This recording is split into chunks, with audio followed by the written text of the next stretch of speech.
बोलो शिव शंकर भगवान की जय। उमापति महादेव की जय। गणपति महाराज की जय। मेरे प्यारे शिव भक्तों, कल हम आपको शिव भक्ति की नवधा भक्ति के विषय में वर्णन कर रहे थे, जिसमें हमने आनंद पूर्वक भगवान की सेवा करने का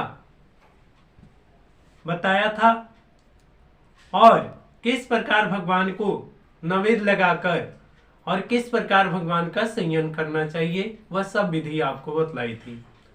आज हम आपको अर्चन का वर्णन करने जा रहे हैं। इसे ध्यान पूर्वक सुनिए। जो बेल पत्र, पुष्प तथा चंदन को पवित्रता एवं विचार के साथ लोगों से पूछ कर लगावे, धर्म की रीति के अनुसार जिसने धन संग्रह किया हो उससे पूजा के बर्तन तथा समस्त सामग्री एकत्रित करे और अपने इष्ट देव की षोडशोपचार पूजन करके निस्वार्थ पूजा करनी चाहिए। समय तथा नियम में कोई कमी नहीं होनी पावे, इसी को अर्चन कहते हैं। जो मेरे मंदिर में, भगवान शिव कहते हैं कि जो मेरे मंदिर में फुलवाड़ी लगावे, मेरे लिंग की स्थापना करे, मेरे लिए उत्सव करे, वह सब अर्चन का ही भाग कहलाता है। जो इस प्रकार मेरा अर्चन करता है वह दोनों लोकों में सिद्धि प्राप्त करता है। अब मैं बंधन की व्याख्या कर रहा हूं। हे सती, मंत्र का जप करे तो बार बार उसका ध्यान करना चाहिए और मन को एकाग्र करके प्राणायाम द्वारा अपने सभी इंद्रियों पर विजय प्राप्त कर, यही मन को एकाग्र करके भगवान की वंदन करे, उसी को बंधन कहा जाता है। बंधन का फल तीनों लोकों में प्रसिद्ध है। इसी के प्रताप से सभी ऋषि मुनि और शौनकादिक ऋषि भी निर्भय रहते हैं। शिव जी बोले कि हे सती, अब मैं तुम्हें दास्य भाव का विषय में बतलाता हूं, जो इंद्रियों को वश में करके मुझे प्रसन्न करता है, जो मेरी प्रसन्नता से मन तथा शरीर की काम वासना को अपने बीच सम्मिहित रखता है और नष्ट कर देता है, वह दोनों लोकों में सुख प्राप्त करता है। जिस मनुष्य के विचार में दुख सुख, बुरा भला, राग द्वेष, जय पराजय, लाभ हानि बराबर होता है, जो इस बात पर पूर्ण विश्वास रखता है कि जो कुछ मेरे भगवान सदाशिव करते हैं वह सब हमारी भलाई के लिए करते हैं। इसीलिए ऐसा दृढ़ विचार रख के वह अपने सभी इंद्रियों पर शक्ति से नियम का पालन करता है। ऐसे मनुष्य को तीनों लोकों में कोई वस्तु भी दुर्लभ नहीं होती है और भगवान उसके देह, सेवक, पशु, धन तथा कोष आदि की समस्त वस्तुओं को त्याग कर तथा उनका मोह दूर कर मेरे लिए संकल्प कर दे, यानी भगवान सदाशिव के लिए संकल्प कर दे और उनके लिए कोई प्रयत्न भी ना करे, उनकी प्रीति तथा ध्यान ही रखे, उसे आत्मसमर्पण कहते हैं। यानी भगवान को तन मन धन, सीधे भाव में यही कहा जाए कि तन मन धन और आत्मा, इन चारों को भगवान को समर्पण करते और इसी को आत्मसमर्पण कहते हैं।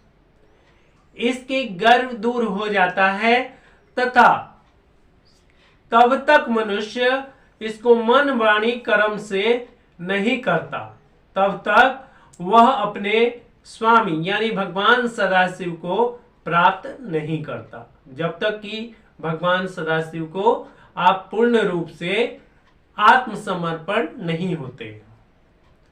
ऐसे मनुष्य को सब वस्तुएं सुलभ में ही बिना परिश्रम के सब चीज प्राप्त होता है। कोई वस्तु इस संसार में उसके लिए दुर्लभ नहीं है।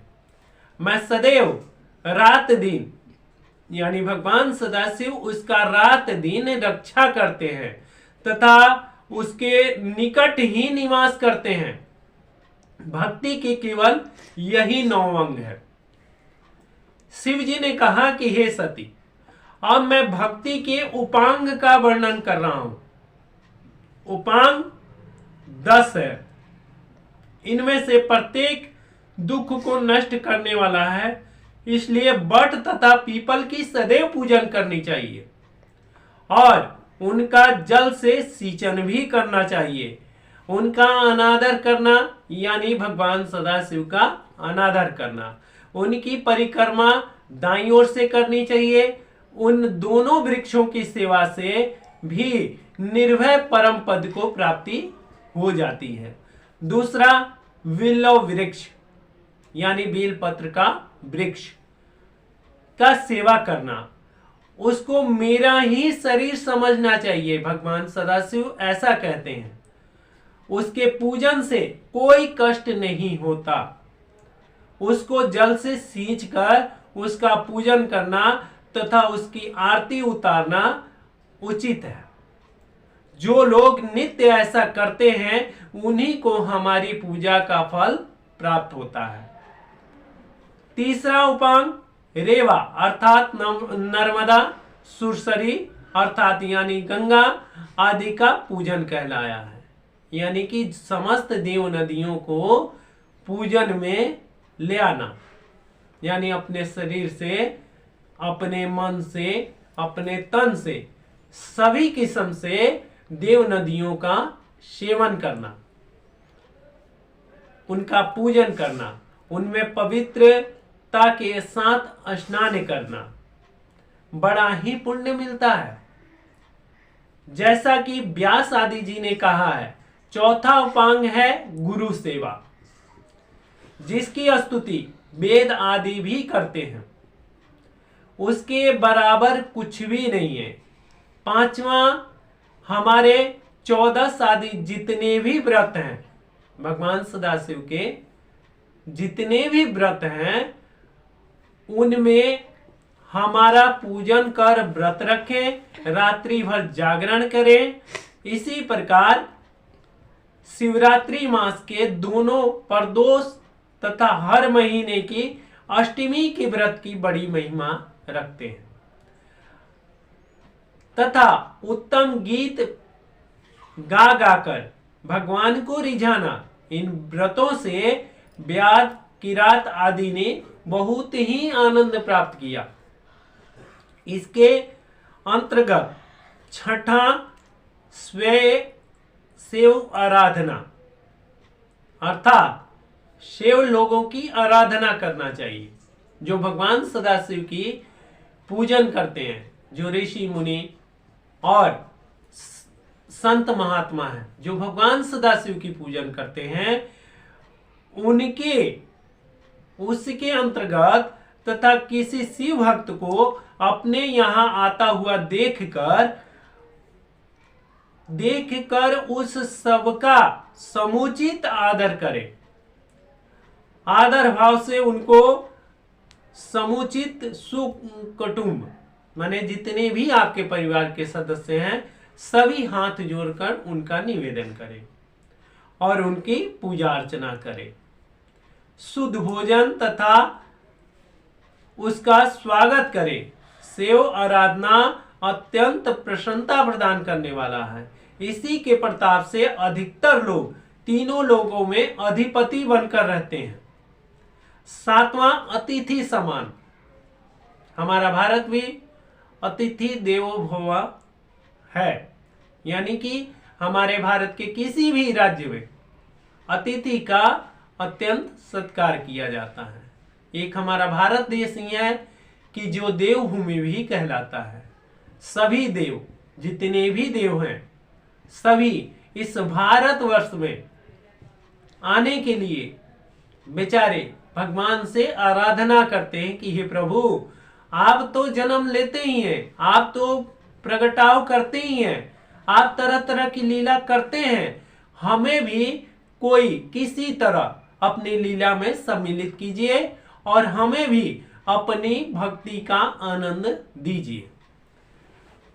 अर्थात अतिथि सेवा, अर्थात जो कोई भी द्वार पर भिक्षा हेतु आवे उसको स्वाभाविक यथोचित कुछ अवश्य दान करना चाहिए।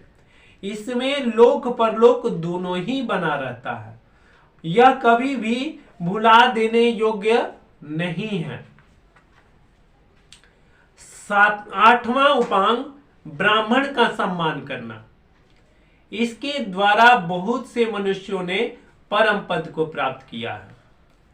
सदा शिव जी बोले कि हे देवी, मैं ब्रह्म शरीर हूं, यानी समस्त चर अचर जितने भी इस संसार के जीव हैं, जितने भी लोग हैं, सब मेरे इस शरीर में निवास करते हैं। इसलिए ब्राह्मण का पूजन उसको मेरे ही समान समझकर करना चाहिए।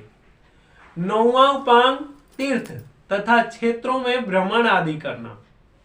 जितने भी अभी हमने आपको पीछे बताया कि हम भगवान रामेश्वरम ज्योतिर्लिंग का दर्शन करने गए थे, ऐसे ही भारत की जितने भी